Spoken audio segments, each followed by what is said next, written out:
ये पहली ऐसी सरकार है कि अगर इससे पूछो सवाल तो कहते तुम देशद्रोही हो। ये पहली ऐसी हुकूमत है अगर हक की बात करो, सच की बात करो तो तुम्हें मुल्जिम ठहरा दिया जाता है, गुनाहगार ठहरा दिया जाता है, तुमसे वतन परस्ती का सबूत मांगा जाता है। और अफसोस कि वतन परस्ती का सबूत वो मांगते हैं जब हिंदुस्तान की जमीन को लहू की जरूरत पड़ी तो इनके तमाम नेता अंग्रेजों की दलाली कर रहे थे। ये सबूत मांगते हैं, ये सबूत मांगते हैं। और मैं डंके की चोट पे कह रहा हूं, हिंदुस्तान की आवाम इनका तख्ता पलट करने की फिराक में है। वक्त आने दो, वक्त आने दो। लेकिन आपसे हाथ जोड़ के निवेदन फिर करके अपनी बात को खत्म करूंगा कि हम झूठ के, फरेब के, छल के, प्रपंच के, षड्यंत्र के, जुल्म के खिलाफ हैं। हमारा मकसद किसी धर्म के खिलाफ होना नहीं है। हमारा धर्म, हमारी संस्कृति, हमारा संविधान यह सिखाता है कि भारत एक धर्मनिरपेक्ष राष्ट्र है। और धर्मनिरपेक्षता का मतलब यह नहीं है कि हम किसी धर्म के पक्ष में हों और किसी धर्म के खिलाफ हों। जब हिंदुस्तान को आजादी मिली, हिंदुस्तान तकसीम हुआ, तो जिन्होंने हिंदुस्तान की इस मिट्टी से मोहब्बत थी उन्होंने यहां रहना पसंद किया। जो जाना चाहते थे वो चले गए, जो जाना चाहते थे वो चले गए।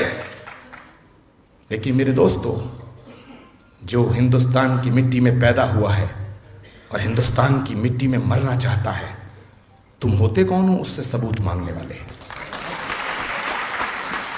महमूद मदनी साहब अक्सर एक बात कहा करते हैं कि हिंदुस्तान के मुसलमान को मौका था पाकिस्तान का इंतखाब करने के लिए, लेकिन उसने नहीं चुना, उसने हिंदुस्तान की मिट्टी में मरना कबूल किया। इसका मतलब है कि हिंदुस्तान का मुसलमान बाई चॉइस इंडियन है, बाई चांस इंडियन नहीं है। और मैं सलाम करता हूं आपकी वतन परस्ती को, लेकिन एक बात कहना चाहता हूं कि सबूत मांगने वाले जो सबूत मांगते हैं हिंदुस्तान, इस मुल्क से वतन परस्ती का, उनकी नीयत साफ नहीं है, उनकी नीयत में खोट है। वो इसलिए सबूत मांगते हैं कि आप सबूत देंगे। मैं इस मंच से कहना चाहता हूं, तारिक अनवर साहब कौमी तंजीम के इस मंच से, मुकद्दस मंच से, पवित्र मंच से और देशभक्त मंच से कहना चाहता हूं कि किसी मुसलमान को अपनी वतन परस्ती का सबूत देने की जरूरत नहीं है। मुसलमान होना ही वतन परस्ती का सबसे बड़ा सबूत है, सबसे बड़ा सबूत है।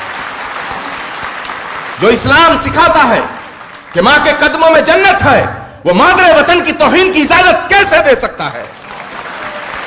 जो इस्लाम कहता है कि वतन से मोहब्बत तुम्हारे ईमान की अलामत है, वो मादरे वतन के खिलाफ आवाज उठाने की इजाजत कैसे दे सकता है? अजीब तमाशा है।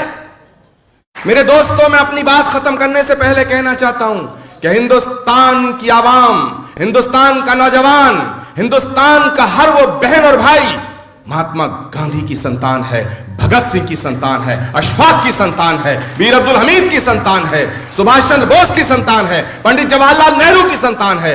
माफ करना, ये देश गांधी, सुभाष, अशफाक का है। ये वाहियात बातें करने वाले ऐसे लफंगे नेताओं का देश नहीं है जो इस देश को कदम कदम पे तोड़ना चाहते हैं। एक सवाल करता हूं कि पाकिस्तान चाहता है हिंदुस्तान तबाह हो, लेकिन वो जानता है कि हिंदुस्तान को तबाह तब तक नहीं किया जा सकता जब तक हिंदू और मुसलमान एक छत के नीचे हैं, एक झंडे के नीचे हैं।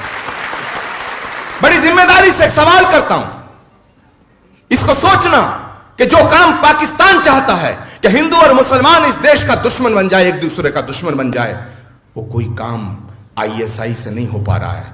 वो इस देश में हुकूमत कर रही पार्टी के नेताओं की रोज बयानबाजी से हो रहा है, बयानबाजी से हो रहा है।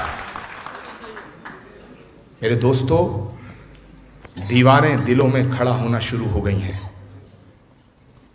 मैं आपको जिम्मेदारी से बात कर रहा हूं। मीठी मीठी बात करना, गोलमोल बात करना मेरी आदत नहीं है।